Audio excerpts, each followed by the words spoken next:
mae gwydion, hebog tramor neu y gwalch glas. Fe ddilynwn yr hebog ar ei daith ar draws mynyddir Eryri. Oedd ei Tanom yn man cychwyn Betws y Coed, neu Cysegur yn y Coed, felly mae'r enw yn gwbl addas. Mae pobl wedi byw yma ers canrifoedd. Mae Betws ymhen uchaf Dyffryn Conwy, lle mae'r afonydd Lligwy a'r Conwy yn cwrdd.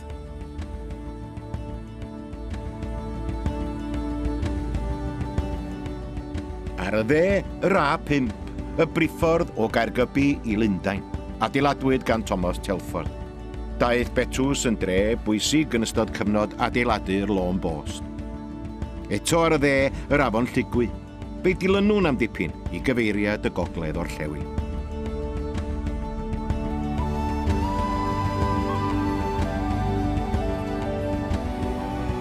Dyma goedwig Gwydyr, eiddo y Comisiwn Coedwigaeth.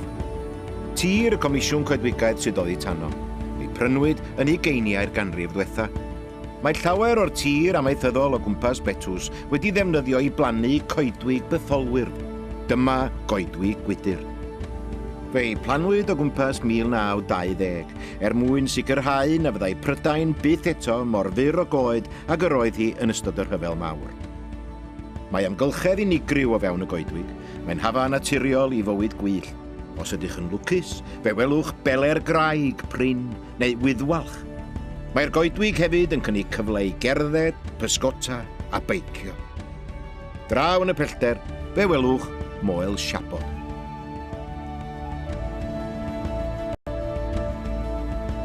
I lawr yn fanna, mae hen weddillion chwarae lechi'r Rhos.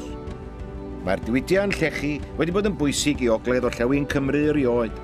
Mae'r adeiladau lle roedd y chwarelwyr yn byw a gweithio a'r hen felin yn dal ar ei traed. Ond yn rhyfedd iawn mae'r llechi i gyd wedi diflannu.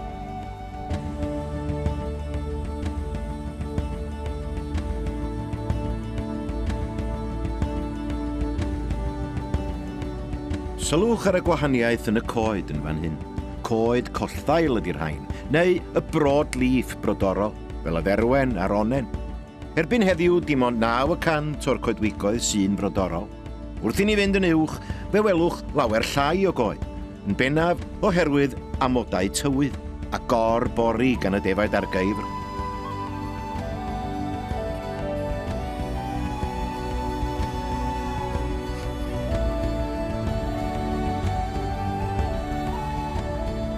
Unwaith dros yr ymyl, fe welwch bentre Capel Curig. Pentre hen iawn. Dros 2000 o flynyddoedd yn ôl roedd yr ardal yma yn cael ei rheoli gan lwythi lleol. Yna daeth yr Rhufeiniaid. Mae gweddillion Caer Rhufeinig rhwng fan hyn a Betws o'r enw Caer Lligwy, ac un arall ymhellach ymlaen ger llaw Pen y Gwryd.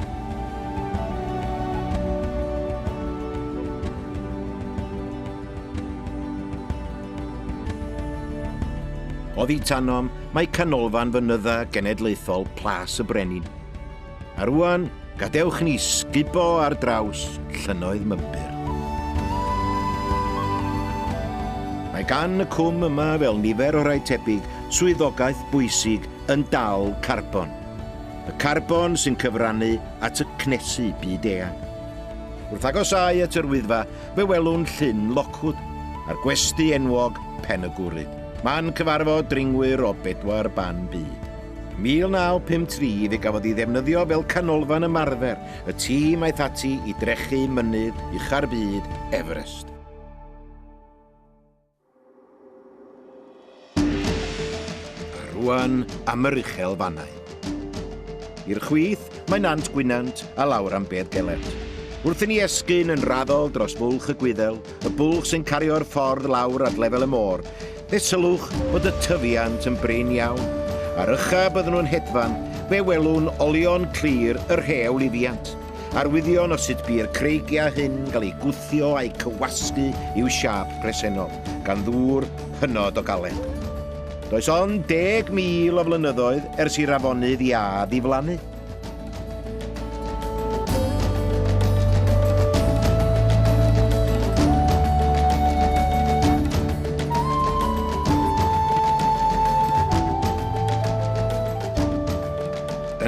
pellter cewch gip o lyn Llanberis, a thu hwnt mae Ynys Môn.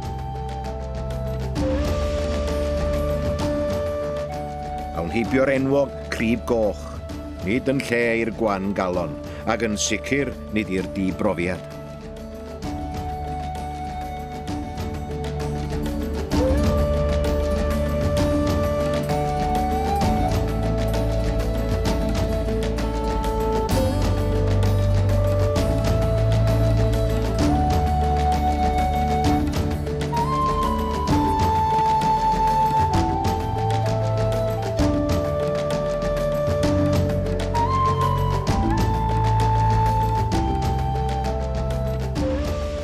Islaw mae llyn Llydaw, ac fe welwch sarn y mwynwyr yn glir. Fe hadeiladwyd rhyw 150 o flynyddoedd yn ôl i hwyluso'r daith i'r mwynfeydd copr.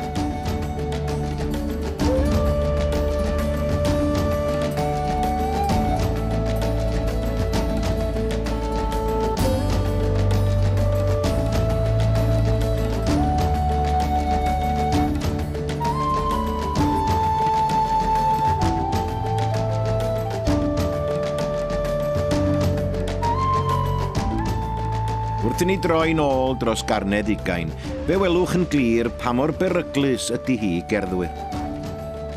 Ac yna, yn sydyn mae'r tirwedd yn newid yn llwyr. I'r dde, llwybr Llanberis ac wrth i ochr yr rheilffordd. Y newidiadau sydyn hyn mewn tirwedd sydd yn aml yn achosi braw i gerddwyr. Dyma ni, o'r diwedd, yn y man uchaf yng Nghymru, Copa'r Wyddfa a Chafod Eryri.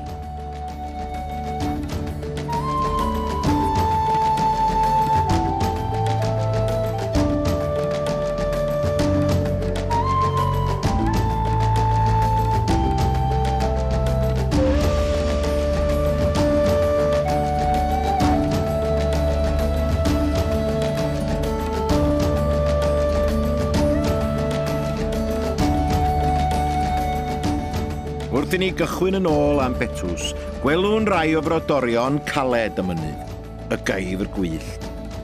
Mae'r eryrod chwedlonol wedi hen ddiflannu, ond os ydych chi'n lwcus, mae'n bosib y cewch gip ar y blodau Arctic Alpaidd prin sydd hefyd yn byw ar yr ucheldir yma. A'r un mwyaf arbennig ohonynt, yr eiddiw Lili'r Wyddfa a'i blodau gwyn. A derbyn wrth gwrs, nad ydy'r gaifr wedi gweld o'ch blaen. Mae'r ardal mor bwysig am ei bioamrywiaeth fel ei fod yn warchodfa natur genedlaethol.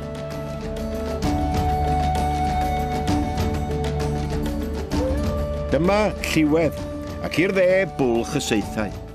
Mae chwedlau yn honni i'r brenin Arthur hel i elynion dros ymyl y dibyn, ond pan ddoth o'i hun i'r ymyl, ymosodwyd arno gan gawod o Seithau, a chafodd ei glwyfo'n farwol. Mewn man mor hudolus, mae chwedlau a llen gwerin yn niferus, a nifer helaeth yn gysylltiedig â'r brenin Arthur. Oeddech chi'n sylweddoli, mae yma mae Arthur a'i luoedd yn gorffwys. Yn ôl y sôn, wedi ddo farw, cuddiodd ei filwyr mewn ogof anghysbell, ymhell uwch ben llyn Llydaw ar lethrau Lliwedd, yn aros am yr amser y bydd Cymru ei hangen unwaith eto. Mae'r rhai yn dweud mae ar draws llyn Llydaw y cafodd corff Arthur ei hebrwn gan y dair forwyn brydferth ar ôl i Bedwyr daflu'r cleddyf caledfwlch i'r llyn dwfn. Dacw Lyn Glaslyn, ac mae'n cael ei enw oherwydd y lliw gwyrddlas sy'n ganlyniad i'r mwynfeydd copr, ond mae ganddo hanes brawychus mewn chwedlau. Yn aml iawn mae niwl yn chwirlio o gwmpas y llyn, ac mae chwedlau yn honni na wnaeth unrhyw aderyn hedfan ar ei draws, ac na fydd unrhyw anifail sy'n mentro i'r dyfroedd byth yn dychwelyd i'r lan. Dywedir fod llyn Glaslyn yn ddiweilo, byth yn rhewi, ac nad oes pysgod cyffredin ynddo. Yr enwocaf o drigolion y llyn ydy'r afanc mawr, anifail ofnadwy tebyg i lyffant gyda chynffon ac adenydd, ac maen nhw'n deud y gallwch chi glywed yn udon frawychus. Cymerwch ofal gerddwyr. Wrth droi am adre, edrychwch i lawr bwlch Llanberis ac fe welwch yn glir y dyffryn siâp pedol gafodd ei ffurfio yn ystod oes yr iâ. Tydi ffermio'r y llethrau hyn ddim yn hawdd, felly mae cymorth ar gael gan y byddai'n amhosib amddiffyn y tirwedd yma heb waith caled yr amaethwyr yn gwarchod y tir mewn modd amgylcheddol caredig. Yr uchelfannau hyn, mae'r mynyddoedd yn ymddangos yn ddigon dof, ond peidiwch â chael eich twyllo. Maen nhw'n gallu bod yn beryglus tu hwnt. 1 munud, bellwch fod yn cerdded mewn heilwen braf a'r eiliad nesaf mewn glaw difrifol a niwl tew. Felly mae'n hanfodol eich bod yn gwisgo sgidiau cerdded addas ac yn cario dillad pwrpasol gyda chi. Gnewch yn siŵr eich bod wedi astudio rhagolygon y tywydd cyn cychwyn. Ac un peth i orffen, mae dod i lawr yn llawer mwy peryglus na mynd i fyny, gan y byddwch wedi blino. Cofiwch felly, byddwch yn wyliadwrus, peidiwch â bod ofn troi nôl, peidiwch a bod yn un o'r ystadegau.